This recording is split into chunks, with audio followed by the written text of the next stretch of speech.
শ্লীলতাহানি।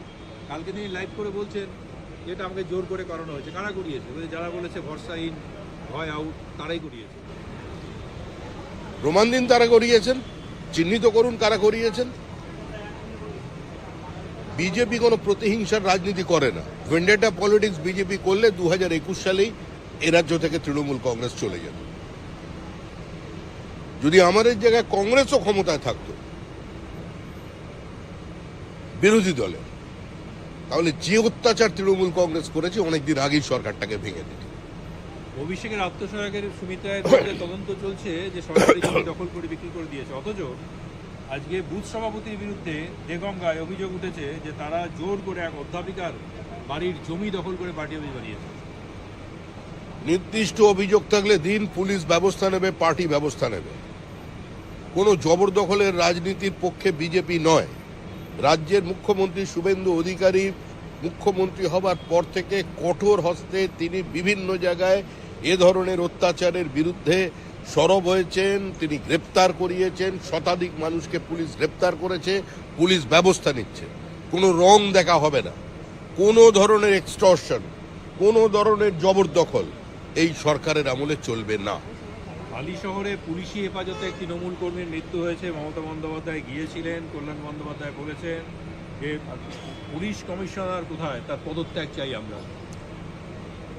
Police কমিশনের পদত্যাগ চাইতে পারেন, চাইবার তার গণতান্ত্রিক অধিকার আছে, কিন্তু কি পরিস্থিতিতে মৃত্যু হয়েছে সেটা পুলিশ বলতে পারে।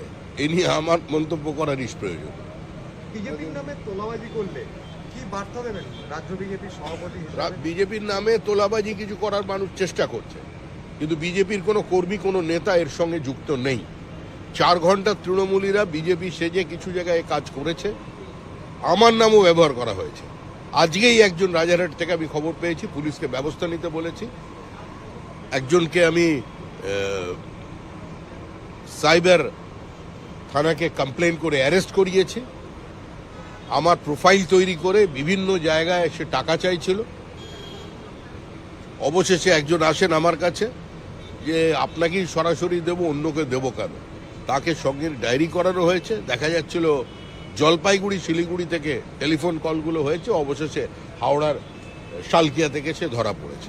দাদা, মমতা বন্দ্যোপাধ্যায় যে গেছিল হালিশহর, তার উপরে যে আক্রমণ, মানে তার গাড়ি লক্ষ্য করে কাদা ছোড়া, ইট ছোড়া, দূর দূর পর্যন্ত বিজেপির সঙ্গে এর কোনো যোগাযোগ নেই। বিজেপি এ ধরনের ঘটনার তীব্র নিন্দা করে।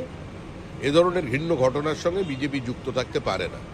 জনরোষে কেউ মুখ্যমন্ত্রী বা প্রাক্তন মুখ্যমন্ত্রী বা কোনো নেতারকে বিরুদ্ধে স্লোগান দিতে পারেন, কালো পতাকা দেখাতে পারেন, কিন্তু পাথর ছোড়া, জুতো ছোড়া, কাদা ছোড়া এগুলো কোনো সভ্য সমাজে কাঙ্ক্ষিত নয়। তবে এটাও মনে রাখতে হবে, এই ঘটনার নিন্দা করেই বলছি, যে অত্যাচার তৃণমূল কংগ্রেস করেছে বিজেপি তার কোনো প্রত্যুত্তর দেয়নি। আজকের যিনি মুখ্যমন্ত্রী, তিনি যখন বিরোধী দলনেতা ছিলেন, জীবন্ত পুড়িয়ে মারতে গেছিল উত্তরবঙ্গে। তাকে 67 বার তার গাড়ির ওপরে হামলা হয়েছে। 105 বার তাকে হাইকোর্টের দরজায় যেতে হয়েছে মিটিং করবার জন্য। আমাদের প্রাক্তন রাজ্য সভাপতি, কেন্দ্রীয় মন্ত্রী সুকান্ত অধিকারীর সঙ্গে কি ঘটনা ঘটেছিল দক্ষিণ 24 পরগনা, কিভাবে তাকে আক্রমণ করা হয়েছিল, কিভাবে তার দেহরক্ষীদের মারা হয়েছিল, সেটাও কিন্তু মানুষ টিভির পর্দায় দেখেছে। 300 জনের বেশি খুন হয়ে গেছে 2016 সাল থেকে।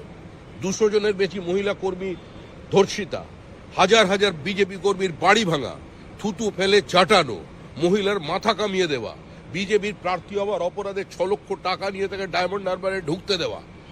এর যদি প্রত্যুত্তর বিজেপি দিত, তাহলে এতদিনের মধ্যে লিঞ্চিংয়ে 25 জন বিধায়ক মারা যেত, কিন্তু আমরা সেটা করিনি। পার্ষদরা সুস্থ আছেন, বিধায়করা সুস্থ আছেন। সুতরাং একটু মন্তব্য করার আগে ভেবে চিন্তে করলে ভালো হয়। পরিবর্তনের পর রাজ্যে হর ঘর তিরঙ্গা অভিযান, এই হর ঘর তিরঙ্গা ঘর ঘর তিরঙ্গা অভিযান সারা বছর প্রতি বছর হয়, এবছর নতুন কিছু নয়। পরিবর্তন ভিন্ন রাজনীতি, আর দেশের জাতীয় পতাকার প্রতি শ্রদ্ধা প্রদর্শন, সেটার সঙ্গে দূর দূর পর্যন্ত রাজনীতির কোনো সম্পর্ক নেই। এটা শুধু বিজেপি নয়, সারা ভারতবর্ষের মানুষ দলমত নির্বিশেষে এতে অংশগ্রহণ করবেন।